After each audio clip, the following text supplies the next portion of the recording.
Владата да даде аргументи во врска со одлуката за смена на актуелниот министер за култура Роберт Алагјозовски побараа денеска од Асоциацијата на независната културна сцена Јадро.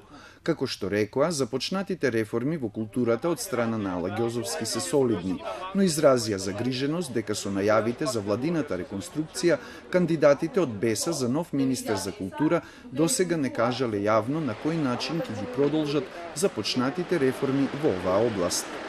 Во ситуација кога потенцијалните кандидати на БЕСА за оваа министерска позиција од нив не слушнавме ништо за начинот на кој што ќе продолжат овие суштински реформи, прилично сме загрижени и најмногу во однос на континуитетот на овие процеси и на овие реформски политики.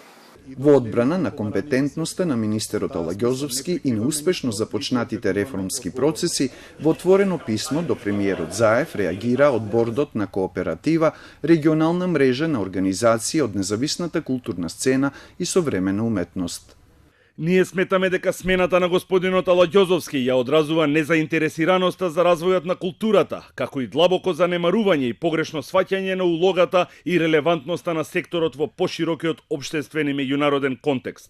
Позекирија Ибрахими Асаф Адеми, поранешен амбасадор на Република Македонија во Данска и актуелен директор на данска компанија, е втор предлог од БЕСА за министер за култура. Оттаму рекоа дека новиот министер ќе комуницира со сите засегнати страни.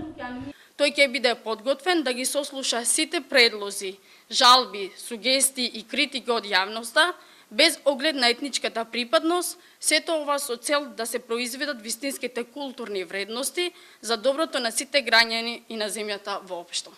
Од независната сцена денеска остварија средба со министерот Алагјозовски.